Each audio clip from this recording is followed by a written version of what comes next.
Hello, everyone. Welcome again to another Teacher Joseph podcast. As you know, in my weekly lesson of this week, we've been talking about eccentricities of British people and some behaviors that we have which are a little bit strange. I have two news stories today I'd like to go through with you just to highlight how, well, frankly, how weird we can be sometimes. And the first one here is all about building a new runway. That's where the planes take off and land at Gatwick Airport. Now, in my weekly lesson, I've been using the word incongruent when I wanted to let you know that British people sometimes our heads and our hearts don't align. So we believe something, but yet we do something else. And it seems a little bit strange. And this is called incongruence. And we're going to go through an example of this today. So our government is always saying how it really supports climate change, how it's very much in touch with what the environment needs. But here we are seeing a report where the government are promising to build a new runway at one of our airports. Now, it's not been decided it's going to be at Gatwick just yet, but they are committed to doing this. And so on one hand, the government is saying, oh, yes, don't worry, we will meet our environmental targets. But on the other hand, they're saying, oh, by the way, here's a new runway for more flights to come to the UK. It's a little bit strange. And probably the runway is needed because Gatwick only has one runway. But yeah, it seems rather bizarre for a government that's committed to climate change. So we're going to read through that, and this is one example of incongruent thinking. Yes. Here's our commitment to the environment. Here's a new runway. The two things just don't add up, And it's not only this. We have a proverb in the UK which says, here's your hat, what's your hurry? And again, this is another good example of incongruence.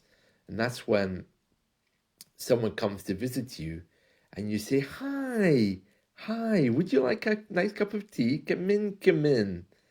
And just as they sit down, you bring their coat and you sit it next to them and say, oh, it was really nice to see you. So I hope you can come back again soon. So you're more or less kind of asking them to leave, but you're not telling them, sorry, I have no time. You're actually making the tea, bringing the tea, sitting it down, and then saying, oh, it's such a pity you can't stay. It's a very odd kind of behavior. That's a good example of incongruence.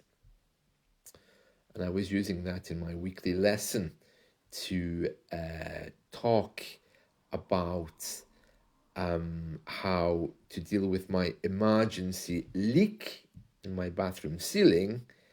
I had to first of all talk about the weather with my landlord. All very strange. And if you haven't seen my weekly lesson, you can find it. It's completely free. There's no sign up over at teacherjoseph.com. Right, here we are. So it says here, the boss of Gatwick says he hopes and expects the government will back the airport's plan for a second runway. Yeah, to back is to support, okay? And then he added that its proposals would bring extra capacity to the southeast more quickly than a third runway at Heathrow. Have you ever tried to get from Gatwick to London? Oh dear. London Gatwick is nowhere near London, just so you know. You've got a bus journey, or you have to travel by train. It's expensive. Luton Airport's worse. It's in the middle of nowhere. Let's see. So it says the chief executive of the airport wants to create a fully functioning second runway by the end of the decade, and says this will chime, that just means agree with, the government's growth agenda. We don't usually use the word chime in this case. I'm sure you've all heard of chime in to give your opinion. Chime is the sound the bell makes. Could chime with the government's growth agenda. Gatwick, one of the busiest single runway airports in the world, is planning to move the center line of its northern runway. Yeah. Why don't we just go to the North Pole and destroy all of the ice there, and then we can just make this a very swift death for all of us. Honestly, this is complete incongruence at its best. It says here, a 6-month public examination of the scheme will end next week, and then a recommendation will be submitted to the government before they make a decision in the first half of next year. He says, we very much hope and expect that when this arrives on the government's desk, they will have time to think about their decision. It says here, the government's position on airport expansion faces scrutiny over its approval of London Airport's plan. That's London City Airport. It's a tiny little thing in the middle of London, to increase capacity from 6.5 million to 9 million passengers a year.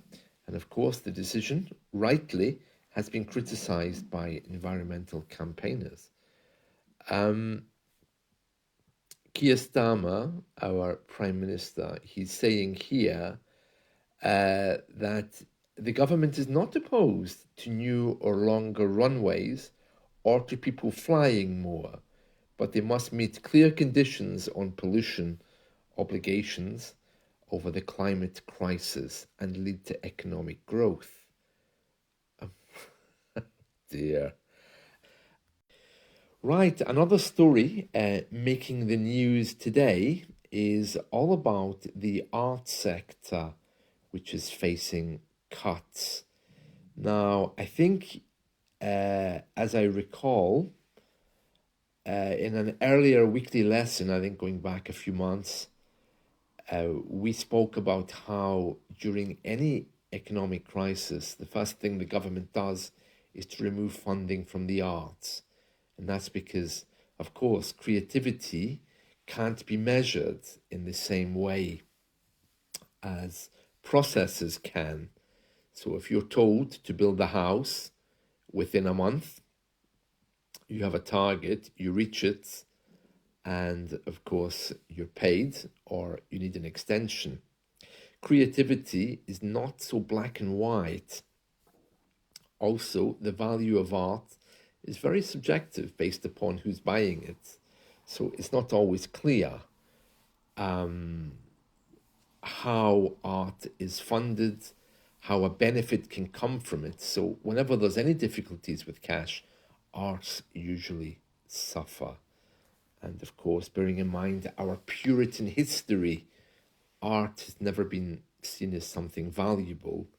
It's in the minds of the people here, art is something which people with a lot of money do in their spare time. And those of you who are creative people know that you don't do art to make money or to become famous. In fact, art is an expression of the soul.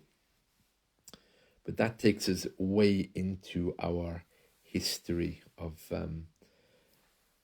the differences in religious ideas over the years. It says here, and this is from The Guardian,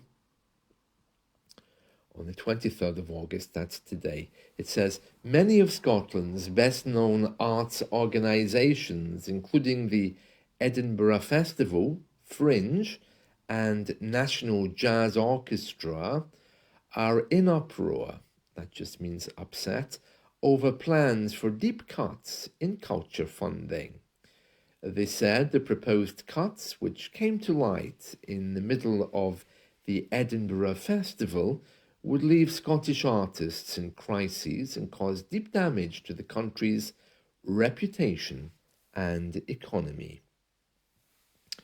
An open letter signed by 111 organisations and artists has been sent to John Swinney, that's our current First Minister, as well as his colleagues, warning that the cuts would have grave consequences for Scotland's cultural well-being. It says here, the signatories said the government was betraying promises from the previous First Minister that funding for Scotland's arts sector would grow by 100 million. The argument follows orders to the civil service from the Scottish Finance Secretary to cut all non-essential spending, saying that they must make deep reductions. Yeah, this shouldn't be surprising to any of you if you've read my previous weekly lesson all about the arts. It's really low down the list of priorities for the British government. In a capitalist society, art is not really valued in the same way. And it's kind of clear that if arts is hit, or the arts sector is hit, then it means something is very wrong. This means that cuts will be coming in, and that Scottish artists will be absent from the international stage. Venues will have to close, and community wealth buildings put at risk and drained from Scotland, which of course takes us way back to the Thatcher years, when major changes were made to the arts sector to allow Britain to become a servicing country. It says here more than 45 of Scotland's museums and galleries are at risk of closure within the next year, which is quite something. I mean, bearing in mind that more people live in London than the entire population of Scotland.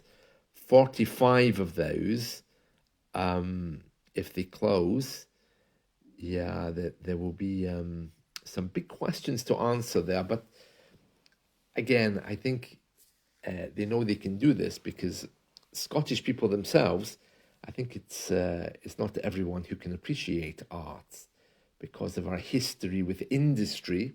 A lot of our old people really wouldn't be affected by this, but the younger people would.